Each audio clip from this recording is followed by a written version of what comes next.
Bonjour à toi qui me regarde, appelle-moi Jay. Aujourd'hui, je vais te dire pourquoi le manipulateur pervers et narcissique continue à te faire du chantage. Alors, le manipulateur pervers et narcissique, c'est cette personne qui se prend pour Dieu dans ta vie, qui, selon elle, tu n'aurais jamais réussi dans ta vie si elle n'était pas là. Donc, pour le manipulateur pervers et narcissique, tu es sa créature. C'est lui qui t'a fait. Alors, tu dois lui être reconnaissant ou reconnaissante toute ta vie. Donc, pour lui, vu que tu es une personne ingrate, tu mérites de perdre tout ce que tu as, tu mérites de payer. Et c'est ce qu'il fait, il veut te faire payer. Il ne va jamais se fatiguer. Alors, quelqu'un m'a demandé pourquoi est-ce que le manipulateur continue à me faire du chantage.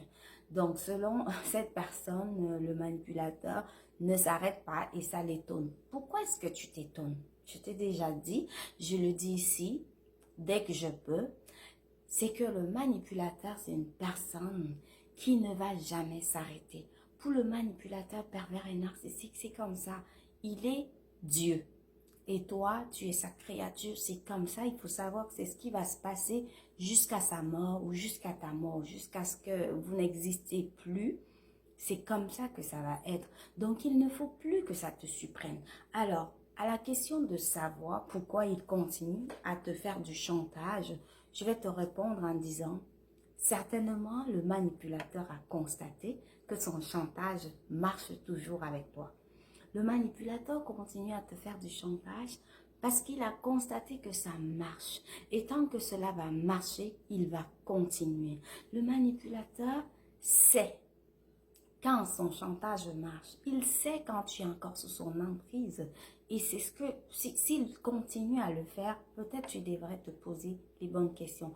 Peut-être tu devrais commencer à te dire, mais pourquoi est-ce que ça me touche encore, sa façon d'agir? Parce que si tu pensais que tu t'étais libéré du manipulateur, mais tu te retrouves, tu te surprends toujours à pleurer, à souffrir. Quand il agit, tu suis. Il faut savoir que tu n'es pas totalement libéré. Et personne ne t'en veut. Parce que se libérer d'un manipulateur, ça peut prendre des années. Ça peut même prendre des décennies. Rien que pour que tu sois totalement affranchi, totalement libéré du manipulateur. Ça ne peut pas se faire d'un claquement de doigts. Donc, il ne faut pas t'en vouloir si les actes du manipulateur viennent toujours te chercher. Si ça t'attend toujours, il faut savoir que c'est normal. Mais il faut que tu redoubles d'efforts pour que ça ne t'atteigne plus. Parce que quand tu as quitté un manipulateur pervers et narcissique, dis-toi que tu as engagé l'autoroute, que tu viens de quitter les voies secondaires et que tu es maintenant sur l'autoroute. Sur l'autoroute, il n'y a pas de feu. Donc, c'est vrai qu'il faut être prudent, mais il faut avancer parce que sinon, une voiture risque de te cogner en arrière. Il y a une auto qui va te prendre par l'arrière. Donc, il faut respecter les vitesses, mais il faut pas ralentir il faut pas ralentir brusquement, il faut pas ralentir même. Il faut juste respecter les vitesses et avancer sur l'autoroute. Le manipulateur va essayer de mettre des feux. Il va essayer de t'imposer des feux sur ton autoroute parce qu'il veut justement que tu sursautes et puis que tu ralentisses brusquement et que tu fasses un accident, que tu te fasses cogner, bref, que tu quittes la voie principale, que tu quittes la route. Mais dis-toi ceci, c'est dans ta tête.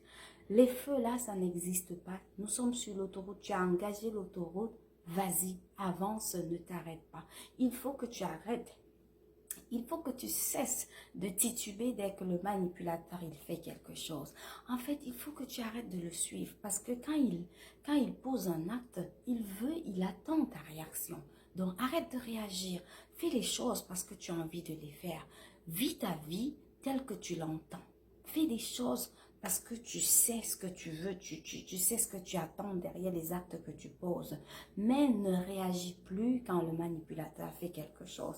Quand il va constater qu'il est seul dans son monde. Quand il va constater que tu n'es plus dans son jeu, il va s'arrêter. Dans la tête du manipulateur que tu as quitté, dans la tête de la manipulatrice que tu as laissée, tu es toujours sa chose, tu es toujours son objet. C'est pour cela qu'il continue à agir de cette façon-là. Mais dès qu'il va constater que ça ne marche plus, que ça n'a plus d'effet sur toi, il va s'arrêter. S'il ne s'arrête pas, il va finir par trouver une autre personne avec qui continuer. Mais il faut que toi, tu te protèges. Et comment tu vas te protéger? Continue à ignorer le manipulateur. Parce que quand il sait, quand il constate qu'il y a une faille, il l'utilise. Donc, fais attention. Il faut vraiment que tu restes vigilante afin de ne pas tomber dans les pièges du manipulateur. Il va continuer à te faire du chantage. C'est normal. Il faut savoir que ça fait partie des caractéristiques d'un manipulateur. Faire le chantage. Mais dis-toi une chose, travaille pour que cela ne t'atteigne plus. Merci d'avoir écouté cette vidéo et j'espère que ça t'a aidé. N'hésite pas à poser d'autres questions si tu en as. Bye.